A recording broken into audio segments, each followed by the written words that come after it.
ዶናልድ ትራምፕ አረቦቹን ጉድ ሰሯቸው።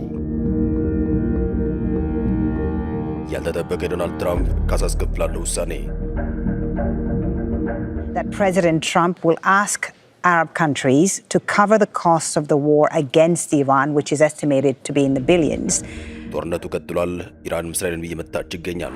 Well, according to the latest updates by the Israeli ambulance service, 6 people, as you mentioned there, fully have been injured by shrapnel of an Iranian-fired missile. አሜሪካና እስራኤልም ኢራን እየመቱ ይገኛል። Isfahan in Iran, as the US and Israel continue to carry out strikes there. President Trump posted online the footage of strikes on Isfahan. አረቦቹም በኢራን መደብደባቸውን ቀጥለዋል። Drone attacks from Iran. Kuwait state-owned oil company said a fire broke out on a Kuwaiti-flagged oil tanker in Dubai's port. ኢራን አሁንም የገልፍ ሀገራትን በድሮን እየደበደበች ይገኛል።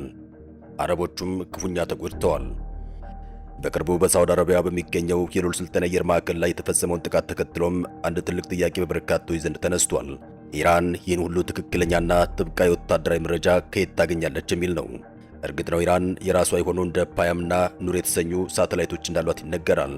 ነገር ግን እነዚህ ሳተላይቶች በባህር ላይ ያሉትን ትላልቅ የአሜሪካ የጦር መርከቦችን ከመከታተል ባለፈም በምድር ላይ ያሉ ትናንሽ ወታደራዊ ተሽከርካሪዎችና የአየር መከላከያ ስርዓቶችን አጣርተው ለይተው ማወቅ እንደማይችሉ ይነገራል። ታዲያ ሚስጥሩ ምንድነው? የበርካቶች ጥያቄ ነው።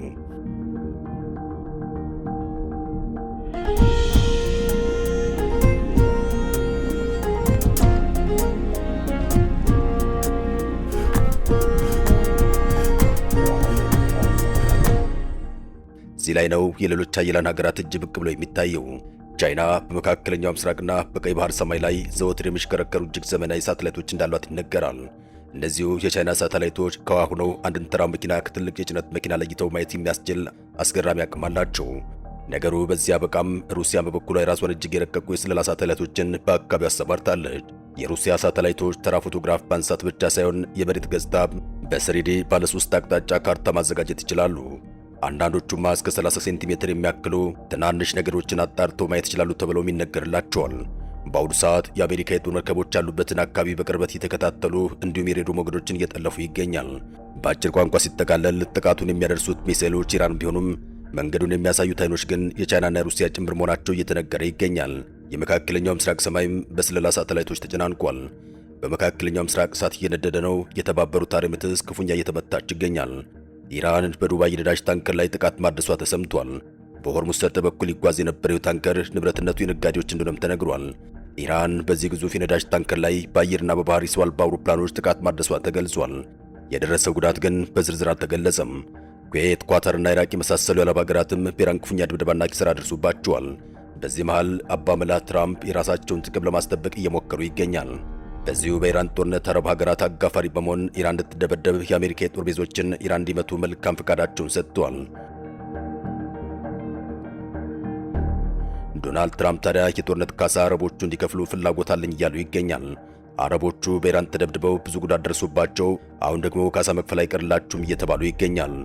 That President Trump will ask Arab countries to cover the costs of the war against Iran, which is estimated to be in the billions.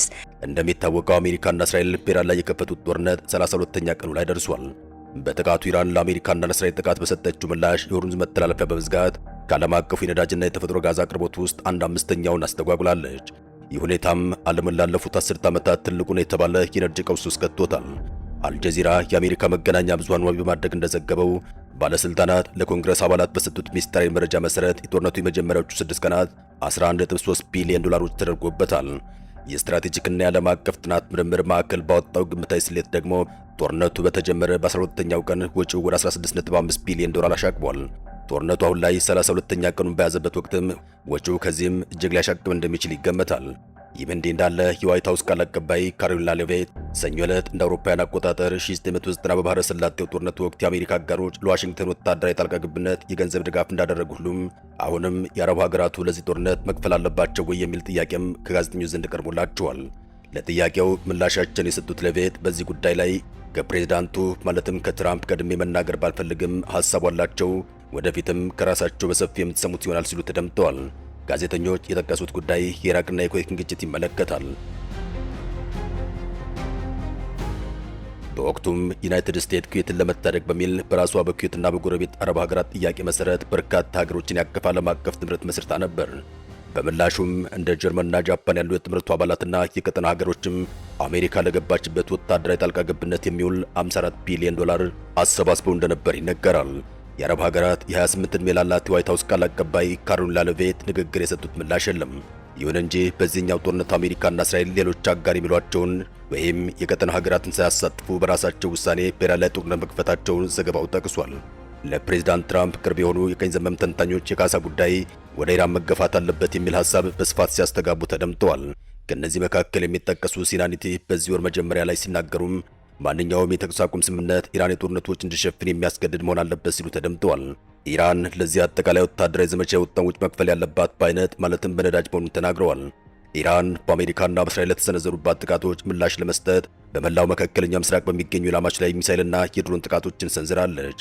ዋይት ሀውስ በበኩሉ በኢራን ላይ የሚካሄደውን ወታደራዊ ዘመቻ ለመደገፍ ብሎም የፔንታጎኑ የጦር መሳሪያ ክምችቶች ለመተካት ቢያንስ 200 ቢሊዮን ዶላር ተጨማሪ ወታደራዊ በጀት ከኮንግረሱ እየጠየቀ ይገኛል። ጦርነቱ በቀጠለበት በዚህ ወቅት ጎን ለጎን በፓኪስታን ዋና አደራዳሪነት የሽምግልና ጥረቶች እየተደረጉ ይገኛል።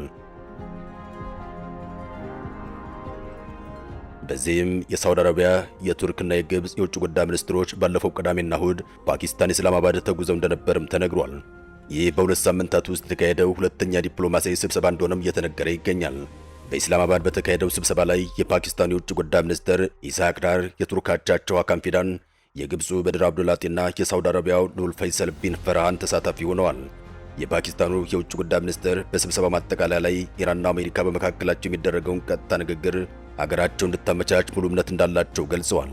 በቀጣዮቹ ቀናት ለቀጠለው ግጭት አጠቃላይና ዘላቂ መፍትሄ ለማምጣት ኢስላማባድ ትሰራለች ሲሉ ተደምጠዋል።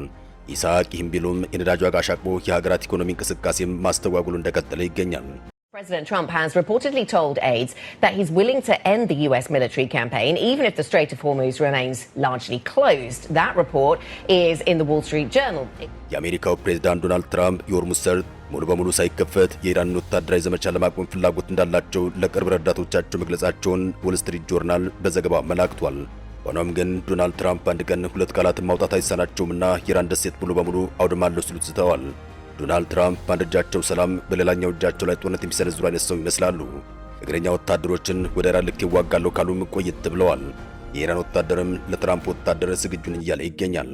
The US that Iran's military is waiting for a ground attack and ready to rain fire upon any troops that try to enter Iranian territory. አሁን ደግሞ ዶናልድ ትራምፕ ሆርሙዝ ቢዘጋ ከኢራን ጋር ስምምነት ቢደርስም ችግር የለውም እያሉ ይገኛል። እንደ ዘገባው ከሆነ ትራምፕና አማካሪዎቻቸው የተለያዩ ነጥቦችን ገምግመዋል። የሆርሙዝ ሰርጥን በኃይል ለማስከፈት የሚደረግ ተልዕኮ ጦርነቱን ከታቀደለት ከ4 እስከ 6 ሳምንታት የጊዜ ገደብ በላይ ሊያራዝመው እንደሚችልም በግምገማው ላይ ተመላክቷል። አሜሪካ በአሁኑ ወቅት የኢራን የባህር ኃይል ብሎም ሚሳኤል ክምችት የማዳከም ዋና ግቧን ማሳካቷን ትራምፕ አምነዋል። የቀረውን የንግድ መስመር የማስከፈት ስራም በዲፕሎማሲያዊ ጫናና በቆየ ቀጠሮ ለመፍታት ታቅዷል። በሌላ በኩል የኢራን ፓርላማ በሆርሙዝ ሰርጥ በሚያልፉ መርከቦች ላይ የመተላለፊያ ክፍያ ማለትም ቶል ለመጣል የሚያስችል ረቂቅ ማጽደቁን የሀገሪቱ የመንግስት መገናኛ ብዙሃን ዘግበዋል። በዚህ እቅድ መሰረትም ክፍያው በኢራን ሪያል እንዲፈጸም ይደረጋል። አሜሪካና የሶሪያን አገዛዝ ማለትም እስራኤል በመስመሩ ላይ እንዳያልፉ ይከለከላሉ። በዚህም በባህር መስመሩ ላይ የኢራን ፍጹም የበላይነት ይረጋገጣል። በሰላሙ ጊዜ ከዓለም የነዳጅ የተፈጥሮ ጋዝ 1/5ኛው በዚህ መስመር ያልፍ ነበር። ነገር ግን ጦርነቱ ከተጀመረ ወዲህ የመርከቦች ዝውውር በ95 በመቶ ማሽቆልቆሉን መረጃዎች ያመላክታሉ። ይህም በዓለም አቀፍ የኤነርጂ ገበያ ላይ ከፍተኛ መናጋትን ፈጥሯል። ኢራን ግን ሆርሙዝ ሰርጥ ላይ የራሷን ጥቅም ለማስከበር ቆርጣ የተነሳች መስሏል። በኢራን የሚገኝ የፓርላማ ኮሚቴ በሆርሙዝ የባህር ወሽመጥ ላይ በሚተላለፉ መርከቦች ላይ ቀረጥ ለመጣል ያረቀቀውን ሕግ አጽድቋል ሲል የእስላማዊ አብዮታዊ ዘብ አጋር የሆነው የፋርስ የዜና ወኪል ዘግቧል። አንድ የብሔራዊ ደህንነት ኮሚሽን አባል የሆኑ ሰው እቅዱ መጽደቁን አረጋግጠዋል። ይህም የአሜሪካና የእስራኤል መርከቦች በባህረ ሰላጤው ውስጥ እንዳይንቀሳቀሱ የሚያግድ ይሆናል። በእቅዱ መሰረት በኢራን ላይ በተጣሉ ማዕቀቦች ላይ የተሳተፉ ሌሎች ሀገሮችም እንዲሁ በወሽመጡ በኩል እንዳያልፉ ይከለከላሉ ሲል አክሏል። የአሶሺየትድ ፕሬስ የዜና ወኪል እንደዘገበውም አዲሱ የክፍያ ስርዓት ኢራን ከኦማን ጋር በመተባበር ተግባራዊ እንደምታደርግ የመንግስት ቴሌቪዥኖች ዘግበዋል። ከዓለም የነዳጅ ዘይት ውስጥ 20 በመቶ የሚሆነው የሚተላለፈው አብዛኛውን ጊዜ በኢራንና በኦማን መካከል በሚገኘው በዚህ ጠባብ መተላለፊያ በኩል እንደሆነ ይታወቃል። አበቃን። ሰናይ ጊዜን ተመኘን።